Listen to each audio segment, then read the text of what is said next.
Imagine que você está diante do maior segredo da história da humanidade. À sua frente, 9 gaveteiros de aço. Dentro deles, o design da bomba atômica, o cronograma do plutônio, cálculos de nêutrons que poderiam incinerar cidades. O governo americano gastou bilhões, mas a segurança final se resume a um dial metálico com 1 milhão de combinações possíveis. Teoricamente, você levaria meses de tentativa e erro para abrir apenas um. Richard Feynman, um físico de 25 anos, sem ferramentas e sem a senha, abriu todos em minutos. Impossível, você diz, mas o problema é que você está olhando para o cadeado, enquanto Feynman estava olhando para a falha na realidade. Tudo começou em 1943 em Los Alamos com um clipe de papel. Esqueça os filmes de espionagem com lasers e sensores de movimento. A realidade é muito mais absurda e, honestamente, um pouco assustadora. No auge do Projeto Manhattan, os segredos mais perigosos do mundo eram guardados em arquivos que você poderia abrir com o que encontrasse em uma gaveta de escritório. Quando os cientistas chegaram ao deserto do Novo México, a segurança era uma piada de mau gosto. Cadeados de latão de 5 centavos, alguns gaveteiros nem tranca tinham.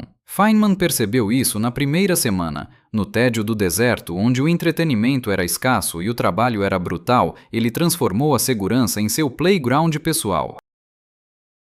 Eu não queria roubar segredos. Eu queria provar que a segurança era uma ilusão coletiva. Com uma chave de fenda minúscula e um clipe de papel dobrado, ele começou a devolver relatórios ultra-secretos para seus colegas. Obrigado pelo seu relatório. Deixei em cima da sua mesa. Ninguém investigou. Ninguém se importou. O exército dizia: estamos no meio do nada, cercados por cercas e guardas. Quem vai invadir um armário? Feynman tinha a resposta. A natureza humana não precisa invadir. Ela já está do lado de dentro. E ela é preguiçosa. Mas o exército finalmente acordou. Após 18 meses, eles trouxeram os pesados cofres Mosler. 3 números, 1 milhão de combinações. O fim da brincadeira do clipe de papel, certo? Errado. Para um físico quântico, 1 milhão é apenas um número que precisa de uma boa divisão. O exército relaxou. 1 milhão de combinações parece um número intransponível, certo? É o que chamamos de segurança por obscuridade. Mas Feynman não via 1 milhão de possibilidades. Ele via um quebra-cabeça mecânico com falhas de fabricação. Imagine um dial de 0 a 100. Se a trava fosse perfeita, você teria que acertar o centro exato do número para a tranca liberar. Mas o mundo macroscópico não é feito de abstrações matemáticas perfeitas. Ele é feito de metal, atrito e tolerâncias industriais. Feynman sentou-se diante do seu próprio cofre e começou a testar a folga do mecanismo. Ele percebeu algo que os engenheiros da Mosler ignoraram. Você não precisava atingir o número exato. Se a combinação fosse 25, o cofre também abriria no 24 ou no 26. Havia uma margem de erro de 2 números para cada lado. Aqui está a matemática que explode a mente. Se você pode errar por 2, você só precisa testar cada 5 números para cobrir toda a extensão do dial. O dial de 100 posições torna-se, na prática, um dial de apenas 20 posições efetivas. Agora, faça as contas comigo. Em vez de 100 vezes 100 vezes 100, temos 20 vezes 20 vezes 20. O resultado, 8.000 combinações. De 1 milhão para 8.000. O que levaria meses de trabalho incessante, agora poderia ser feito em cerca de 8 horas. Mas para Feynman, até isso era força bruta. Ele buscava a mesma elegância que encontrava nas equações da eletrodinâmica quântica. Ele queria o segredo sem o esforço, e foi aí que ele descobriu a maior vulnerabilidade de todas, o usuário. Durante o dia, os cientistas mantinham seus cofres abertos para acessar documentos. Feynman percebeu que, enquanto o cofre estava aberto, o dial ainda movia as travas internas. Ele começou a fazer visitas sociais. Ele entrava na sala de um colega, iniciava uma discussão profunda sobre a fissão do urânio, e enquanto o colega se distraía com a física, Feynman encostava-se casualmente no gabinete. Seus dedos, quase por instinto, começavam a brincar com o dial aberto. Ele girava lentamente, sentindo o ponto exato onde o mecanismo oferecia uma leve resistência. Em 20 minutos de conversa, ele saía da sala com 2/3 da combinação memorizados. O colega agradecia pela ajuda nos cálculos, sem ter ideia de que Feynman tinha acabado de desarmar a sua fortaleza. Com 2 números em mãos, o milhão de combinações caía para apenas 20 possibilidades restantes. Feynman estava provando um ponto filosófico. A segurança é uma percepção, não um fato. Nós olhamos para o aço e nos sentimos seguros, mas ignoramos que o aço é operado por mãos humanas distraídas. Ele estava prestes a levar essa lição ao extremo, mas a vida real estava prestes a lhe dar um golpe muito mais duro do que qualquer tranca metálica. A reputação de Feynman começou a se espalhar como um vírus pelos corredores de Los Alamos. Feynman, estou trancado fora do meu arquivo, você pode ajudar? Ele sempre podia, mas aqui entra a psicologia do prestígio. Se você abre um cofre em segundos, as pessoas acham que é um truque. Se você as faz esperar meia hora atrás de uma porta fechada, elas acham que você é um gênio. Feynman entendia que a percepção da dificuldade é o que valida a autoridade. Ele alimentava o mito não por vaidade, mas para observar como o intelecto humano falha diante do mistério. E a maior falha não estava nos dials ou nas engrenagens, mas na preguiça básica. Feynman descobriu o pecado capital da segurança, o padrão de fábrica. Ele descobriu qual era a combinação inicial que a empresa Mosler configurava nos cofres antes de enviá-los. Ele começou a testar esse número em todos os gabinetes que podia. O resultado? 1 em cada 5 cofres abria de primeira. Pense bem. As mentes mais brilhantes do planeta, as mesmas que estavam calculando a seção de choque de nêutrons para mudar o destino da guerra, não conseguiam ter o trabalho de trocar um código de 3 dígitos. Isso soa familiar? É o equivalente em 1945 ao seu vizinho que usa 123456 como senha do Wi-Fi ou admin no roteador. O paradoxo é fascinante. Quanto mais complexo é o sistema que protegemos, mais tendemos a simplificar a chave de entrada por puro cansaço mental. Mas enquanto Feynman refinava essa arte da observação humana, o mundo real estava desmoronando fora do laboratório. Há um capítulo nessa história que muitos ignoram. Enquanto Feynman memorizava números e brincava de mestre dos disfarces, sua esposa, Arlene, estava morrendo de tuberculose em um sanatório em Albuquerque. Todo o final de semana, o arrombador de cofres viajava 300 km para vê-la definhar. Ele ganhava $380 por mês e gastava quase tudo com o tratamento dela.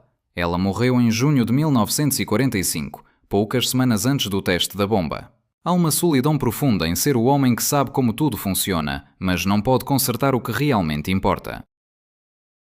Feynman estava cercado pelos segredos que poderiam destruir o mundo, mas o maior mistério da sua vida, a vida e a morte da mulher que amava, não tinha combinação que pudesse ser decifrada.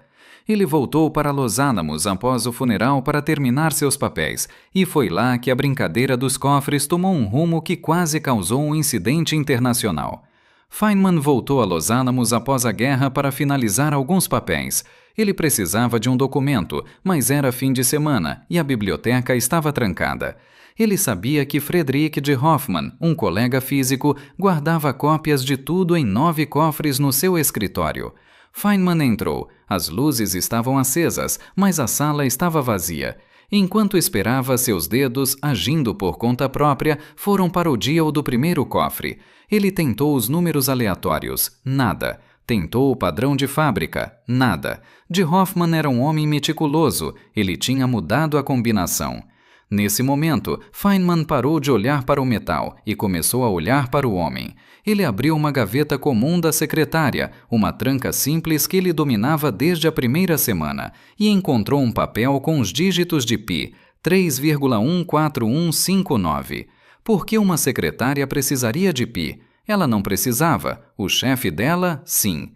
Mas Feynman sorriu. Ele conhecia de Hoffmann. Um físico teórico de alto nível não usaria a constante mais famosa do mundo. Seria óbvio demais, quase um insulto à inteligência. Ele usaria a outra constante. A constante silenciosa que governa o crescimento e o decaimento à base dos logaritmos naturais, o número de Euler, e 0.2,71828. Ele girou o dial. 27, 18, 28. Clique, o cofre cedeu. O segundo, a mesma combinação.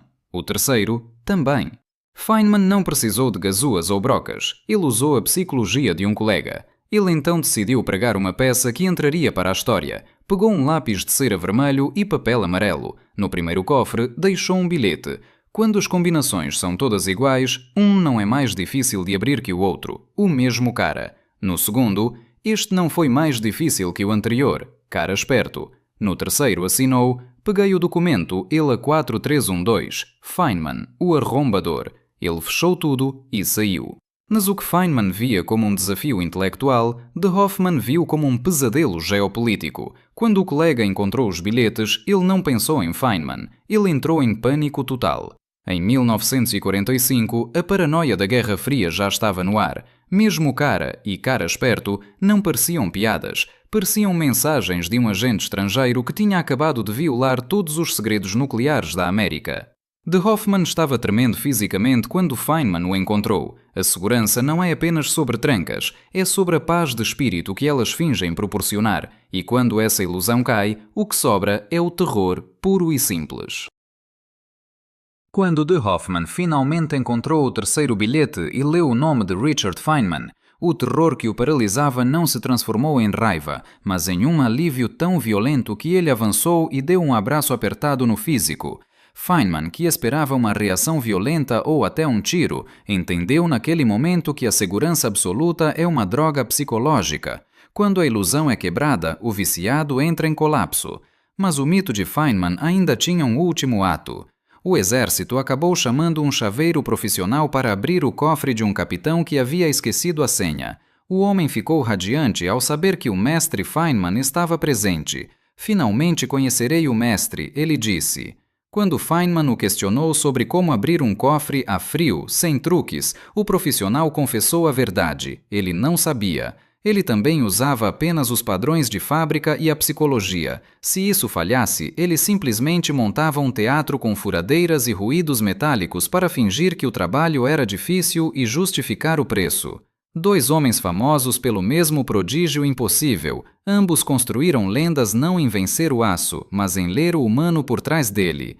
O chaveiro lia o ambiente, Feynman lia a mente do dono do cofre. Na teoria, o cofre Mosler tinha 1 milhão de combinações. Na prática, a mente humana o reduzia a um punhado de datas, constantes matemáticas ou preguiça pura. 70 anos depois, você faz exatamente o mesmo.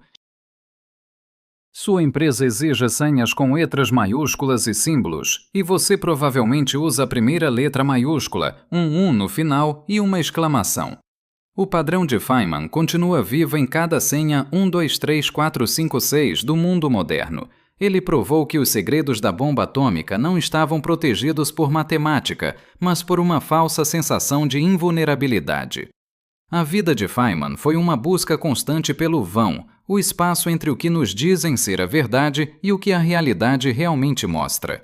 Seja em um cofre em Los Alamos ou nas equações da eletrodinâmica quântica, ele sabia que a natureza não tem segredos, apenas nós temos limitações. A beleza da realidade não está no mistério trancado, mas na coragem de girar o dial e descobrir que, na maioria das vezes, a porta já estava aberta para quem soubesse observar. Se você quer ver o mundo como ele realmente é, inscreva-se.